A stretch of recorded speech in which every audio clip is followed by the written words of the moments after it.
Well, it's Sunday evening here in southeast Oklahoma.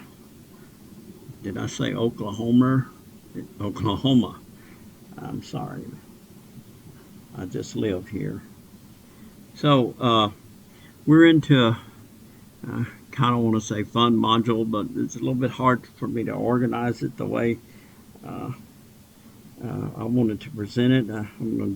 We'll try it the way I got it. And of course, the book does a pretty good presentation also. I kind of wanted to go over this and so we could do some calculations on the fly. I'll kind of run through it. Most of this information comes not directly in some cases, but my version of the book. So Module 4, Week 4, Calculating Force, Pressure, and Area. This is where the work starts. Linear actuators, such as a cylinder, receive a continuous flow of fluid until meeting resistance at the piston or cylinder, if you will.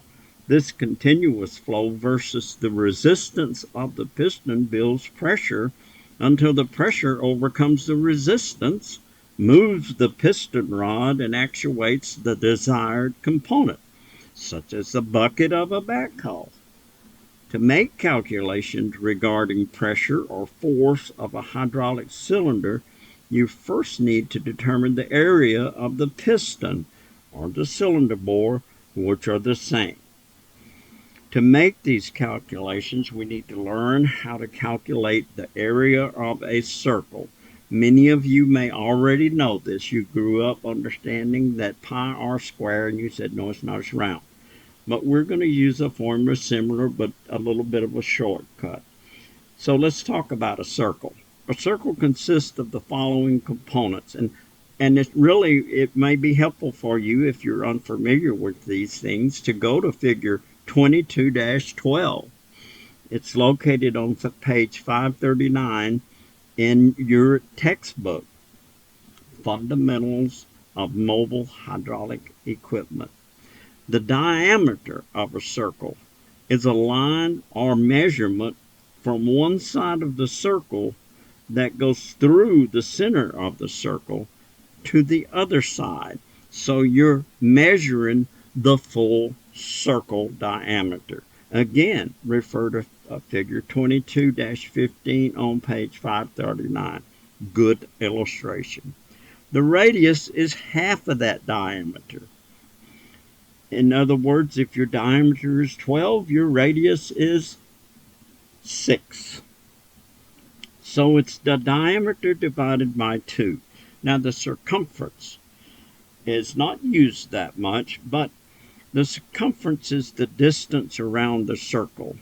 Now pi, which it's represented by this Greek letter pi, and it's a constant. That means that its value right here, 3.1416, never changes. And these little ellipses tell us that this number goes on infinitely. So it's necessary, pi is necessary in calculations involving circles. When using the value of pi, however, I want you to carry the decimal 4 places as shown right here.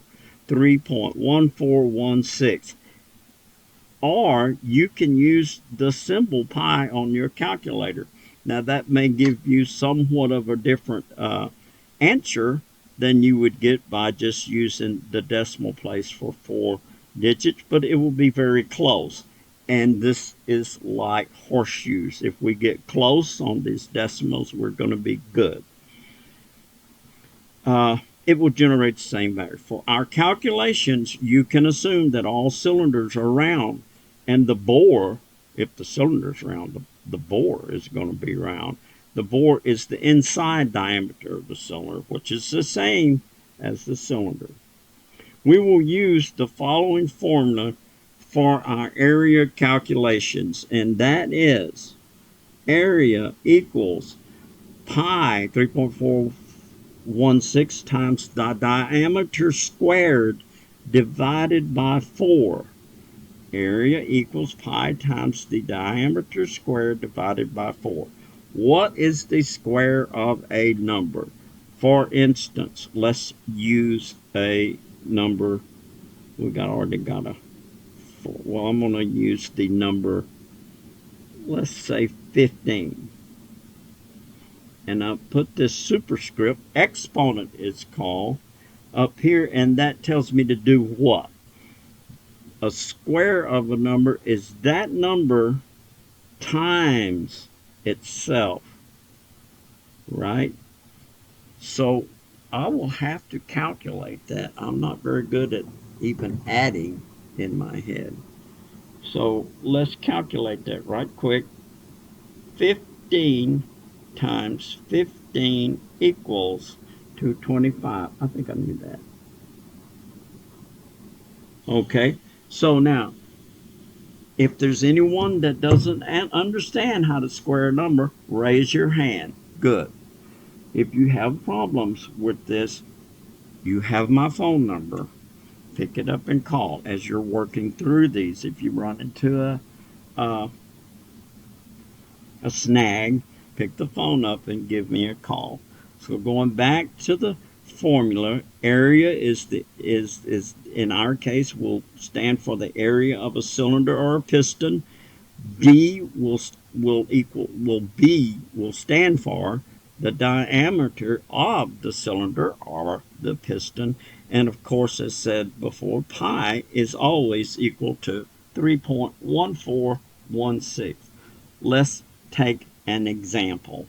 If I have a diameter of a piston or cylinder of 4 inches, my area is going to equal pi times the diameter squared. So that's 3.1416 times the diameter 4 squared. I really don't need parentheses there, and I'm not trying to erase them there. I'm getting that dot out of the way. But that's divided by 4. Let's carry it on down. So we got to get rid of this square. So area equals 3.1416 times, what's 4 times 4? 16 divided by 4. So area equals 50.266 divided by 4. Area equals 12.57 centimeters square. That is how we're going to calculate all the areas. Now, can you use pi equals r squared? I really don't care as long as it's putting you in the ballpark with the rest of us. I just happen to like this formula right here. Because it takes away a step. It makes things a little quicker, for me anyway. So let's do a couple more. Let me get this sheet out of the way, and I'm going to get my little practice blank sheet in the way. Oh, don't let me get these messed up. Here comes the practice sheet, and you probably can't read these, but we're going to start out with a diameter equals 2.5. I think you can read that. So let's write the formula right up here. Area equals pi times the diameter squared divided by 4. Agree? Good.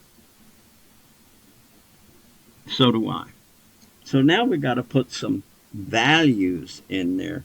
I'll keep going down if I can, but I'm going to go over one more. I don't think that'll mess us up. And that equals, still area, equals pi 3.1416, right? Times, what is the diameter? 2.5. 2.5 squared divided by 4. All that divided by 4. Now, I'm going to do one more down here. I'm going to say area equals, let's see if we can take some of this and kind of, what do you call it, dilute it a little bit. Let's multiply pi again. 3.1416 times, what is 2.5 squared, do you think? 6.25? Let's make sure. 2.5 times 2.5 equals 6.25, 6.25. So we're going to get rid of this exponent, and we're going to square this number, and that square is going to give us 6.25. And guess what we're going to do with this? We're going to divide it by 4. Now, let's do this math. Let's carry it on here a little ways, and let's take pi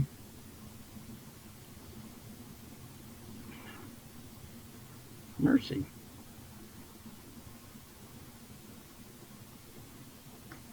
Let's take pi, why do I keep saying that, and multiply it times our squared diameter, which is 6.25.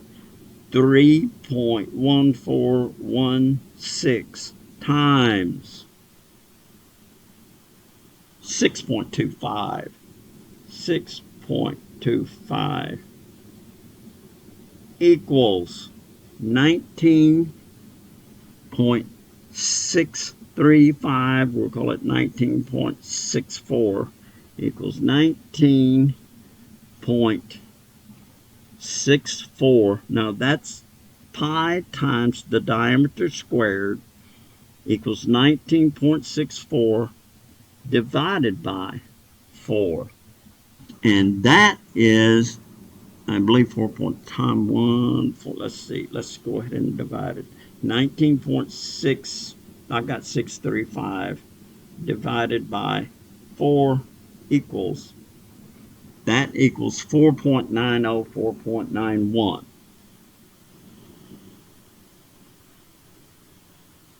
I'm going to call it 91 just because.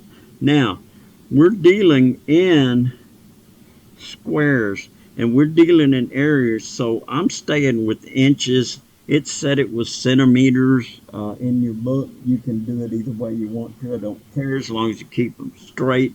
Right now we're going to do inches, and I'll just write that here for these practice ones. So that's going to be inches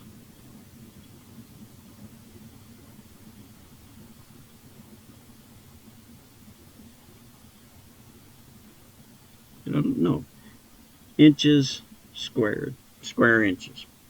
So the first one is 4.91. Let's do another one.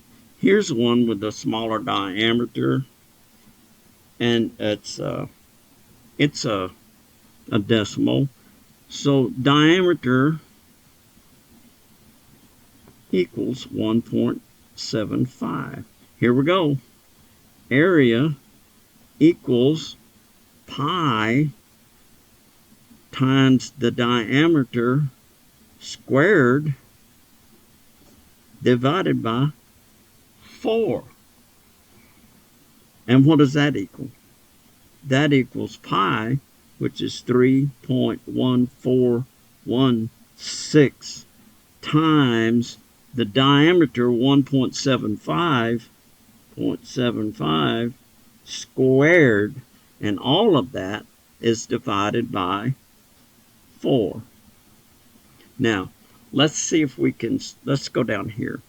So let's drop down. Area equals, now we gotta dilute this. Am I forgetting anything? Don't think so. We gotta dilute this down a wee bit.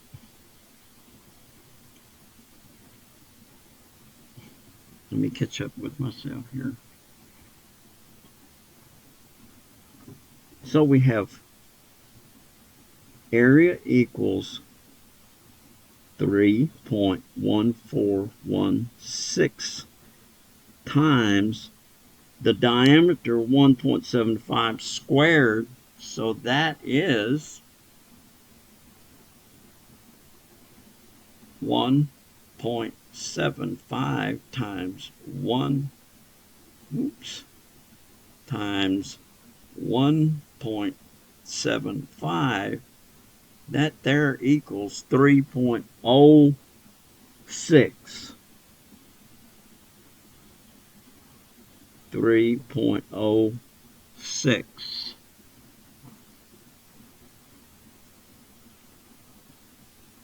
And that's going to be divided by 4. So let's move on over and let's take that 3.06, which is the square of our diameter, and multiply it times pi right here and see what we get. Times 3.1416 equals, I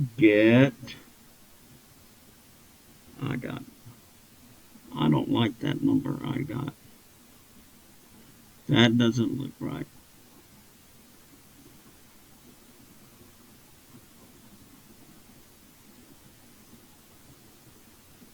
That doesn't look like.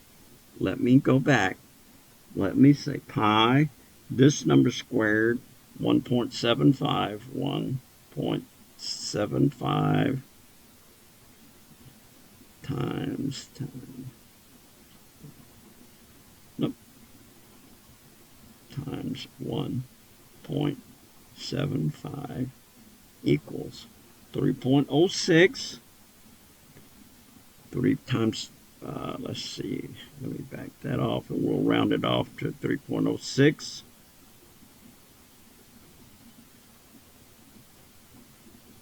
Times 3.1416, that equals 9.61. That's a whole lot better.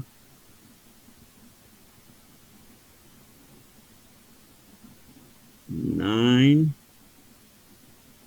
0.61, all of that divided by 4. And let's see, 9.61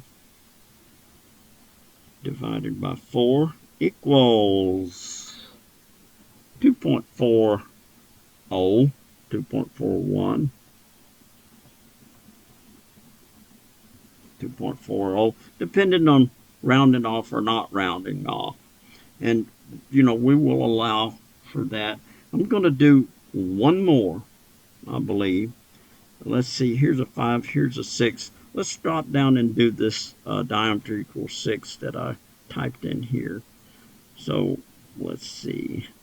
Let's say diameter equals 6 inches.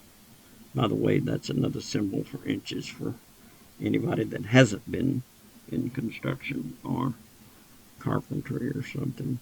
So we've got a 6-inch diameter.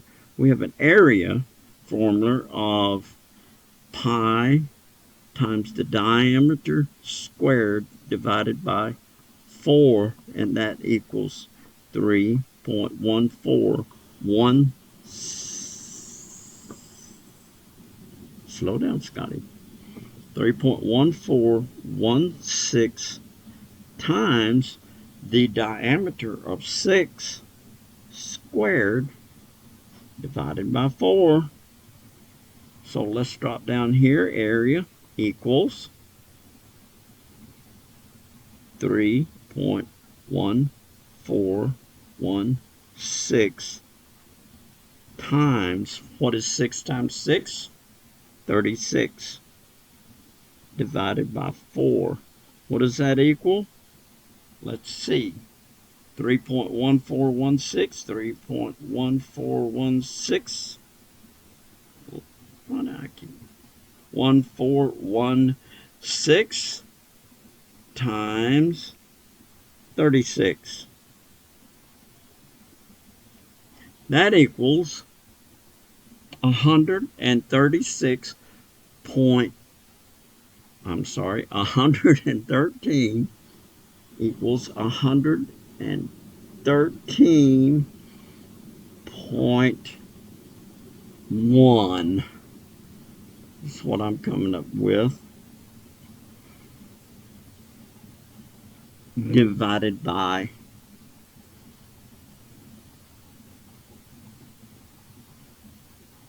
4 equals, let's clear this and put 113. 113.1 divided by 4 equals 2828.8. 28.28. We're keeping it to hundreds. So that's inches squared, or squared inches. Okay. Does anybody have any questions? Good. I'm glad you all understand that. Just kidding a little bit. I'm going to move on a little bit. Now we know how to find the area of the circle. And if you don't, that's okay. You get in touch with me and we will go over it again until you do understand. And I don't mind at all. Okay.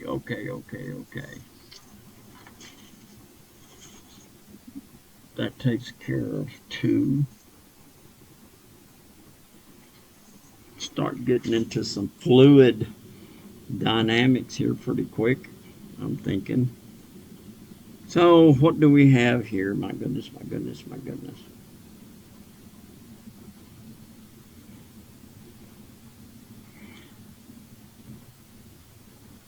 Force is determined by the pressure multiplied by the area. Right out of the book. The following describes the relationship between force, pressure, and area.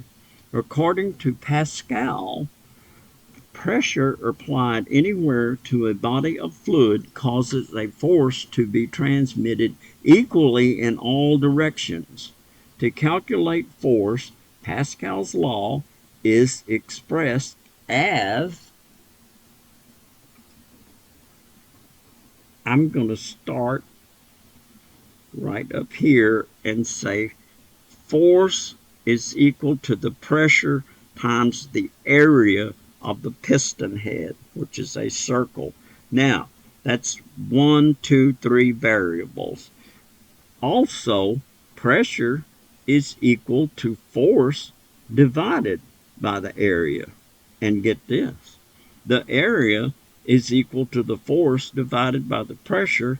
Furthermore, back to force is pressure times area. Now, this little triangle right here helps you out, or helps me out, so I don't have to keep saying transposing and putting A's and F's and P's in different places. So if I want to know the pressure I need, and I have the force, and I got the area, if I take the force and divide it by the area, that'll give me the pressure. And guess what? If I know the pressure, and like I said, I can multiply it by the area and get the force. And if I want to know the area, and I know the force and the pressure, I can divide the force by the pressure and get the area. That's the relationship. That gives us 3 variables. Now, remember what just a minute ago. I'm not going to get too far in this right now, but we were calculating areas. Look at this picture I got here. I have a picture. Here's all of these variables that we just talked about. This is how I remember them. And this is what the book has to say. Calculating force output in a single acting cylinder. Well, this is not a single acting cylinder, but I do have one that we'll get to in a minute. We're going to talk a bit about this single acting cylinder a little bit out of sequence, but that's okay. As a matter of fact,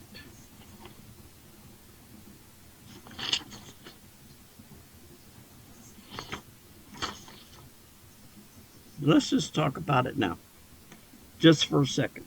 Calculating force output in a single acting cylinder.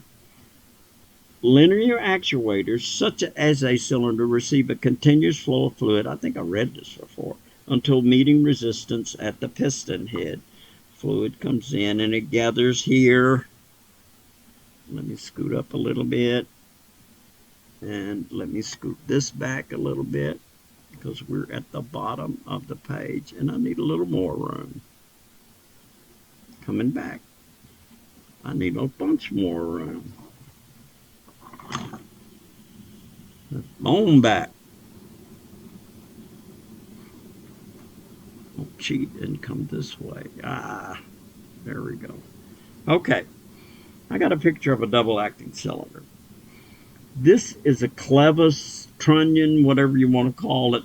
If you looked at it from up here, it would kind of look like this.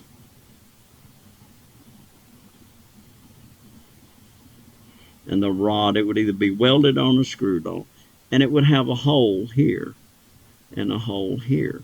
So that's where you would make your connection to the little, if you notice the top of a backhoe bucket has about 3 different positions where you can extend the close or open. Just keep in mind, this is a double acting cylinder.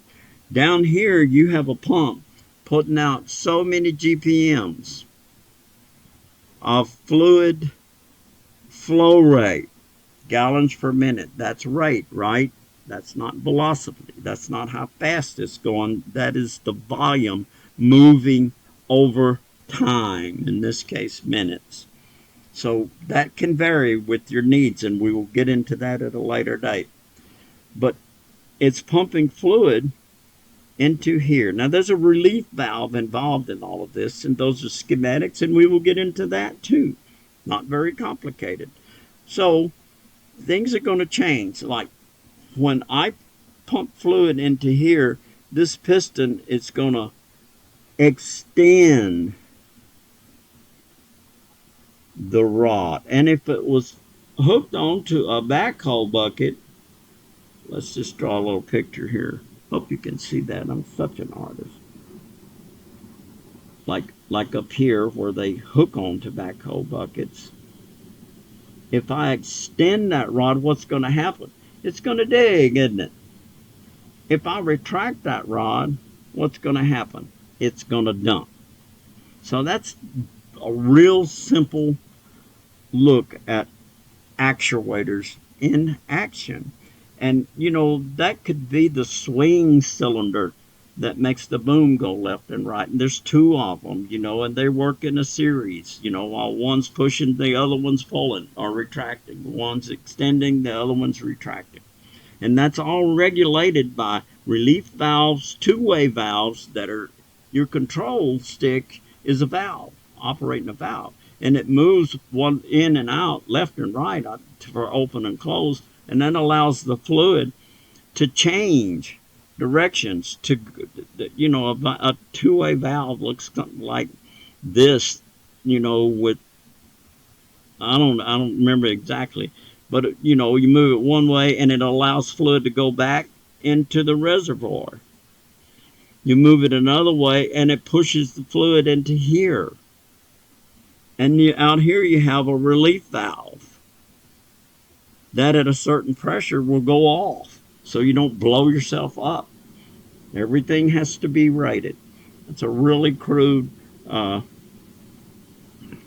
this is one of the things I want you to know.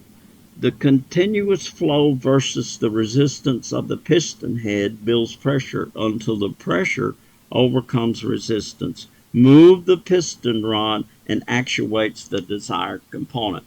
Now, the pump does not create pressure, right? Everybody knows that.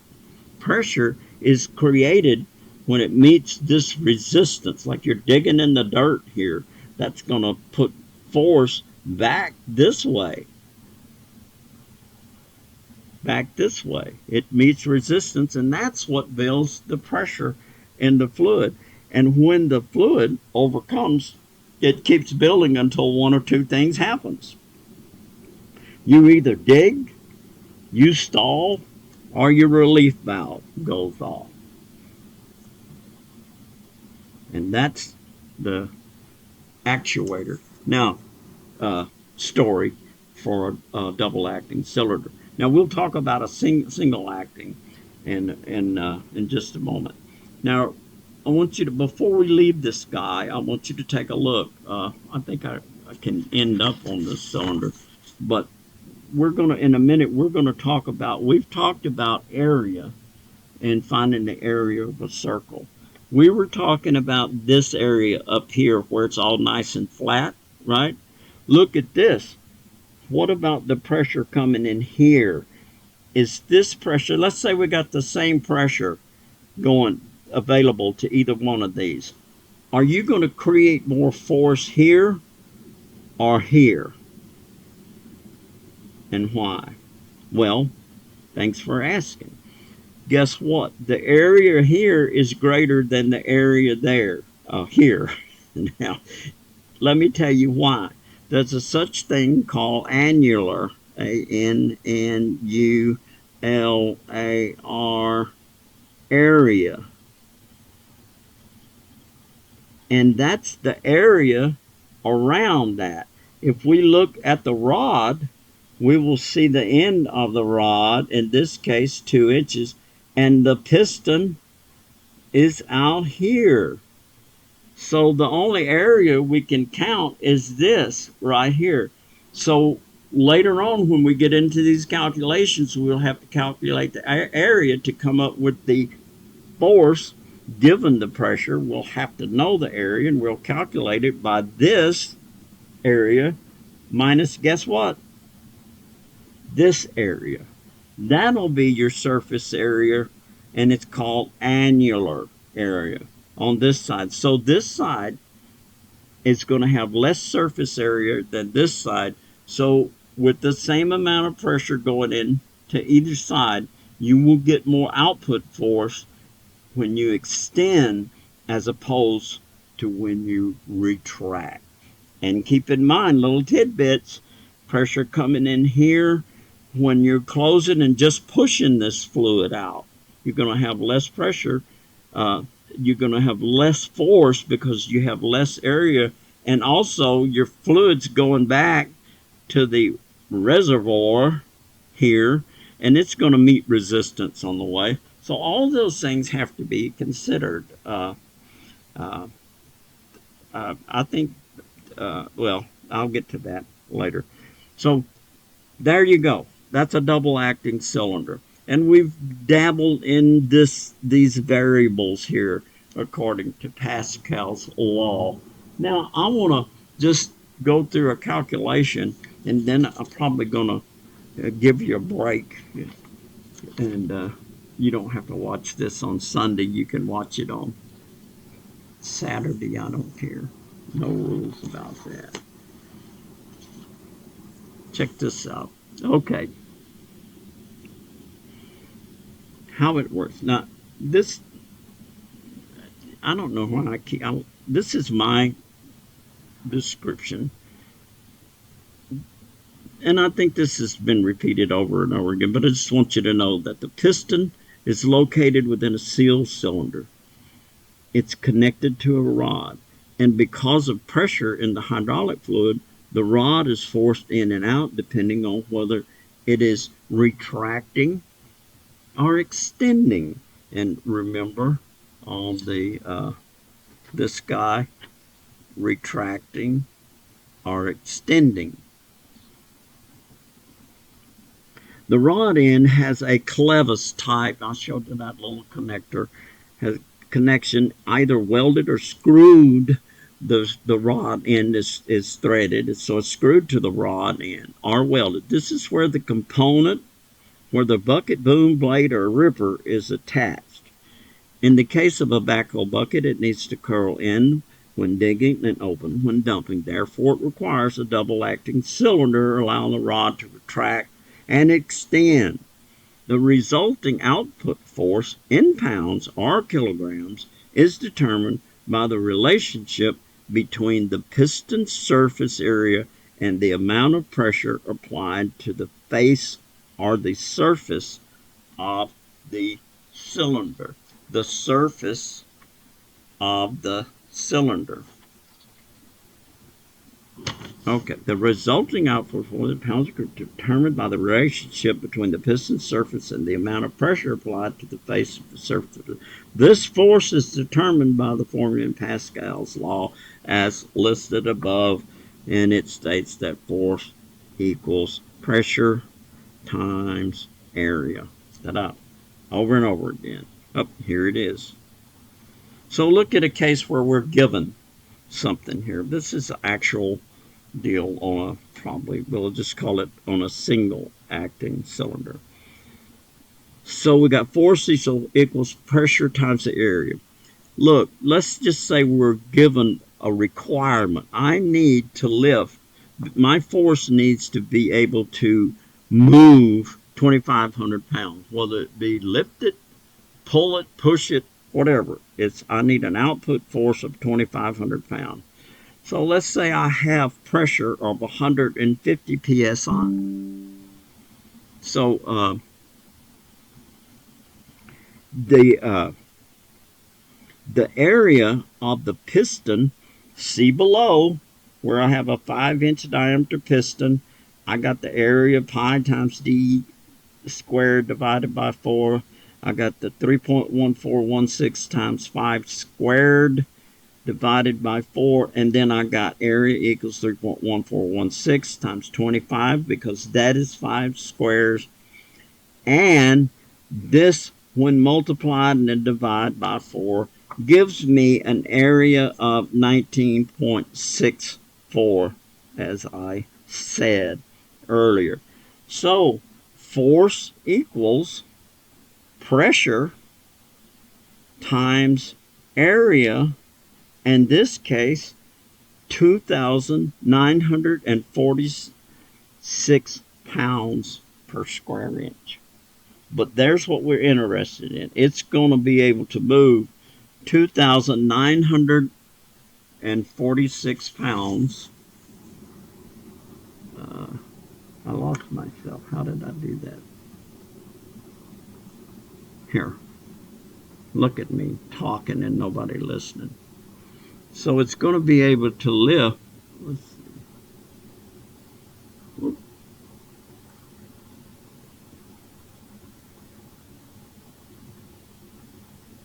Now, what happened here? Easy, fella.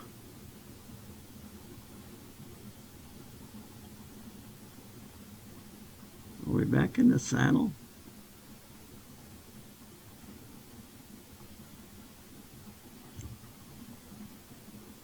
Okay.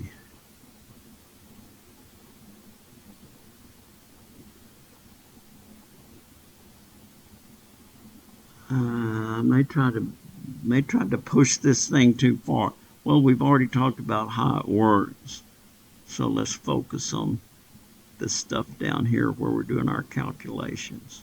Okay, maybe that will work. So again, all I did was I determined the area to be 19.64, and that was done right here. Through the diameter being 5, I calculated the area to be 19.64 square inches. And I took my force.